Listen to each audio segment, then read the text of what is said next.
सारी यारी और साजिशें कामयाब हो गईं। सियोनी लाबी ने अमेरिका और ईरान के दरमियान होने वाली मुफाहमती यादाश्त और अमन मुआहिदा सबूताज करवा दिया। अमेरिका और ईरान के एक दूसरे पर ताबड़तोड़ होलनाक हमले जारी हैं। एक तरफ अमेरिकी सेंटकॉम ने ईरान में 90 से जायद अहम फौजी अहदाफ पर बमबारी की, जिसके नतीजे में ईरानी बंदरगाह चाबहार से तेहरान तक सब कुछ लर्ज उठा। जवाब में ईरान ने कुवैत और बहरीन में कायम अमेरिकी फौजी अड्डों को मिसाइलों और ड्रोन से निशाना बनाया और अब इस सारे फड्डे में इसराइल ने दोबारा कूदने का ऐलान कर दिया है। इसराइल का कहना है कि वो अमेरिका के शाना बिशाना ये जंग लड़ेगा। सूरत हाल किस कदर तशवीशनाक है, इसका अंदाज़ा इस बात से लगा ले कि ईरानी सुप्रीम लीडर शहीद आयतुल्लाह खामनई की तदफीन तक कई बार रोकनी पड़ी। शहीद खामनई को आज सुबह मशहद में खाक के सुपुर्द किया जाना था, लेकिन अमेरिकी और इसराइली हमले के खदशे के पेश नज़र उनकी तदफीन का अमल रोक दिया गया, जिसके बाद ऐलान हुआ कि थोड़ी देर में तदफीन होगी, फिर दोपहर का ऐलान किया गया। नाजरीन, मशरिक़ वुस्ता इस वक्त एक ऐसे आतिशफशां पर बैठा है जो किसी भी वक्त पूरी दुनिया को अपनी लपेट में ले सकता है। वो अमन मुआहिदा, वो मुफाहमती यादाश्त जिस पर रवां साल 17 जून को दस्तखत हुए थे ताकि 28 फरवरी से जारी जंग का खात्मा हो सके, उसे इसराइल की शातराना चालों और हठधर्मी ने मुकम्मल तौर पर सबूताज कर दिया है। अमन की उम्मीदें दम तोड़ चुकी हैं और अब सिर्फ बारूद, मिसाइलों और धमाकों की घनगरज सुनाई दे रही है। अमेरिकी सेंटकॉम ने ऐलान किया है कि उन्होंने बुध के रोज ईरान पर हमलों का एक नया और इंतहाई तबाहकुन मरहला मुकम्मल कर लिया है। अमेरिकी दावे के मुताबिक ये हमले आबनाए हर्म्स रानी को तहफ़्फ़ुज़ देने के लिए किए गए। अमेरिकी फ़िज़ाइया और बहरिया ने यके बाद दीगरे ईरान के 90 से शायद फौजी अहदाफ को निशाना बनाया, जिनमें चाबहार, बंदर अब्बास और सीरक जैसे साहली शहर शामिल हैं। फ़िज़ाई दिफाई निज़ाम, मिसाइल डिपो और पासराने इनकलाब की कश्तियाँ मलबे का ढेर बना दी गई हैं। अमेरिकी सदर डोनाल्ड ट्रंप ने ट्रुथ सोशल पर जलते हुए ईरानी शहरों की तस्वीर शेयर करते हुए खुलम खुला धमकी दी है कि ये सिर्फ शुरुआत है। अगर ईरान ने दोबारा हमले किए यानी तिजारती जहाज़ों को निशाना बनाया तो इन हमलों का 20 गुना शिद्दत से जवाब दिया जाएगा। अमेरिकी हमलों के जवाब में ईरान ने पहले से ज़्यादा शिद्दत से हमले किए हैं। तेहरान ने इन हमलों के जवाब में कुवैत और बहरीन में मौजूद अमेरिकी फौजी अड्डों पर मिसाइलों और ड्रोन्स की बारिश कर दी, जिसके बाद पूरे खित्ते में हाई अलर्ट जारी कर दिया गया है। इस पूरी आग को भड़काने वाला असल किरदार यानी इसराइल भी अब खुलकर सामने आ चुका है। इसराइली फ़ौज के तर्जुमान ने बाकायदा ऐलान कर दिया है कि उनकी फ़ौज हाई अलर्ट पर है और हुकूमत का हुक्म मिलते ही वो अमेरिकी फ़ौज के शाना बिशाना इस जंग में कूदने के लिए तैयार है। यानी बिसात बिछ चुकी है और अब ये जंग सिर्फ 2 मुल्कों की नहीं बल्कि एक इलाकाई जंग की शक्ल इख्तियार कर चुकी है। इसराइली जंगी जुनून का अंदाज़ा इस बात से लगाया जा सकता है कि तेहरान में सिक्योरिटी की सूरत हाल इस हद तक नाजुक हो चुकी है कि ईरानी सुप्रीम लीडर मुज्तबा खामनई की तदफीन को आर्जी तौर पर रोकना पड़ गया। ईरानी इंटेलिजेंस ने खदशा जाहिर किया था कि तदफीन के इस बड़े इज्तिमा को अमेरिका या इसराइली लड़ाका तैयारी निशाना बना सकते हैं, और वैसे भी अमेरिका और इसराइल से कोई भी तवक्को रखी जा सकती है क्योंकि ये किसी भी हद तक जा सकते हैं। जो मुल्क मलाब में 167 मासूम बच्चियों को खून में नहला सकते हैं, उनसे किसी भी किस्म की तवक्को रखना बेकार है। लेकिन नाजरीन, इस सब के दरमियान सबसे हैरान कुन और पुरअसरार पोजीशन पाकिस्तान की है। ईरान हमारा पड़ोसी है, खित्ते में इतनी बड़ी तबाही मची है, लेकिन इस्लामाबाद की जानिब से अब तक कोई बड़ी सफारती कोशिश, कोई बड़ा बयान या सालिसी की पेशकश सामने नहीं आई। मामलात को देख कर ऐसा लगता है कि पाकिस्तान के अरबाब इख्तियार ने अब की बार एक मुख्तलिफ और शायद बड़ी गहरी हिकमत अमली अपनाई है।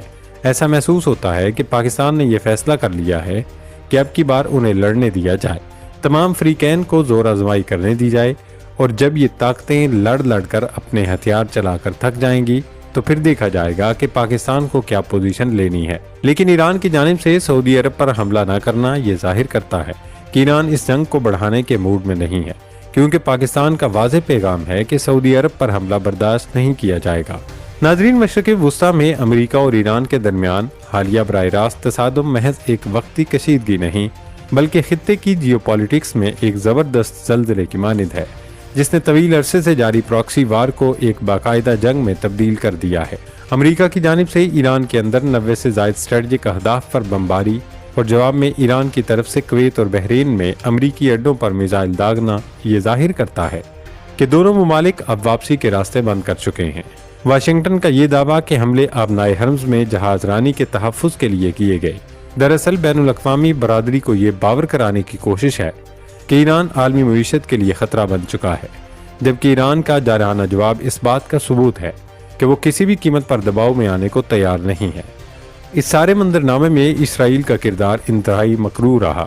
اس نے ہمیشہ امریکہ اور ایران کے درمیان کسی بھی امکانی مفاہمت کو اپنے وجود کے لیے خطرہ سمجھا۔ اسرائیل کی جانب سے امریکی کارروائی کا حصہ بننے کا اعلان اس بات کی تصدیق کرتا ہے کہ تل ابیب اس بحران کو تہران کی فوجی اور جوہری صلاحیتوں کو مستقل طور پر مفلوج کرنے کے سنہری موقع کے طور پر دیکھ رہا ہے۔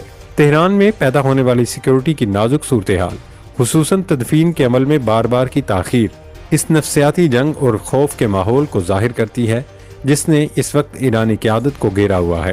اس بھیانک مڈبھیڑ کے دوران پاکستان کی غیر معمولی خاموشی اور بظاہر غیر جانبدارانہ پوزیشن انتہائی گہری اسٹریٹجک حکمت عملی کی عکاس ہے۔ اسلام آباد روایتی طور پر ایسے بحرانوں میں فوری طور پر ثالثی یا امن کی دہائی دیتا نظر آتا تھا، لیکن اس بار کی انتظار کرو اور دیکھو کی پالیسی یہ بتاتی ہے کہ پاکستانی مقتدرہ خطے کی زمینی حقیقتوں کو بھانپ چکی ہے۔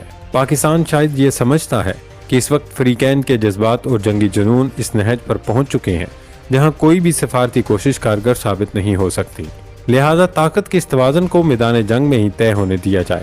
پاکستان کے لیے سب سے بڑا چیلنج اپنی مغربی سرحد کی حفاظت اور داخلی استحکام کو برقرار رکھنا ہے، کیونکہ ایران میں کسی بھی قسم کا بڑا بگاڑ پاکستان پر براہ راست اثر انداز ہوگا۔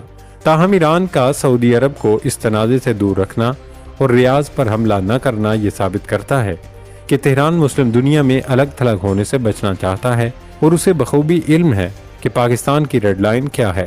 پاکستان نے واضح طور پر یہ باور کروا دیا ہے کہ خلیجی ممالک خصوصاً سعودی عرب کی سلامتی پر کوئی سمجھوتا نہیں کیا جائے گا، جس نے ایران کو اپنے اہداف صرف امریکی اور اسرائیلی تنصیبات تک محدود رکھنے پر مجبور کیا ہے۔ آنے والے دن یہ طے کریں گے کہ طاقت کا یہ توازن کس کا پلڑا بھاری کرتا ہے، لیکن فی الحال پاکستان کی یہ خاموشی ایک سوچی سمجھی سفارتکاری ہے جو اسے مستقبل میں ایک اہم کھلاڑی کے طور پر ابھار سکتی ہے۔ ناظرین، یہ سارا تنازع 2 روز پہلے اس وقت شروع ہوا جب ایران نے قطر کے 3 آئل ٹینکرز پر حملے کیے۔ کہا گیا کہ جہاز اس راستے اور قواعد کے مطابق نہیں چل رہے تھے جو کہ ہماری جانب سے جاری کیے گئے، جس کے جواب میں امریکہ کی جانب سے جوابی حملہ کیا گیا۔ امریکہ نے آئل انفراسٹرکچر کے متعدد ٹارگٹس کو نشانہ بنایا۔ بحرین اور کویت میں ایک بار پھر ہائی الرٹ ہے کیونکہ ایران نے مزید حملوں کی دھمکی دے رکھی ہے۔ دوستو، اس وقت ایران بہت سی جگہوں پر غلط اندازے لگا رہا ہے۔ ایران کی مس کیلکولیشن کی وجہ سمجھ آتی ہے۔ ایک، انہوں نے اپنی طرف سے ریڈ لائن بنائی ہے کہ آبنائے حرمز میں جو ہم نے قواعد وضع کر دیے ہیں اور اگر آپ ان سے 1 انچ بھی آگے پیچھے ہوں گے تو ہم نتیجے کا سوچے بغیر حملہ کریں گے۔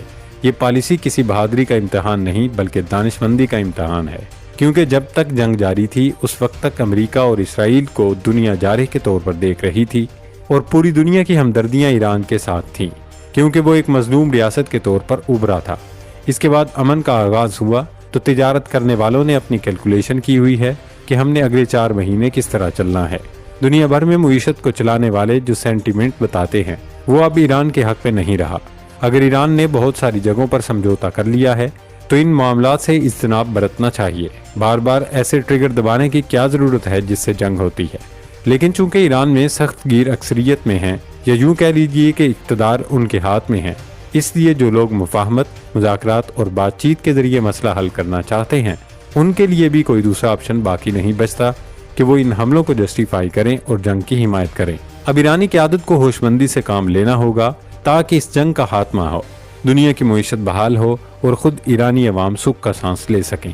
اس سب کا نقصان اور خمیازہ ایران کے عوام بھگت رہے ہیں، جنہیں امید ہو گئی تھی کہ عالمی پابندیاں ہٹنے کے بعد ان کے حالات بہتر ہوں گے، لیکن لگتا نہیں کہ ایسا بہت جلد ہونے جا رہا ہے۔ آنے والے دنوں میں صورتحال کیا رخ اختیار کرتی ہے اور پاکستان کیا دوبارہ ثالثی کے لیے میدان میں اترے گا، اس کا جواب فی الحال کسی کے پاس نہیں ہے۔ آج تک کے لیے اتنا ہی تھا، کل تک کے لیے اجازت دیجیے۔ اللہ حافظ۔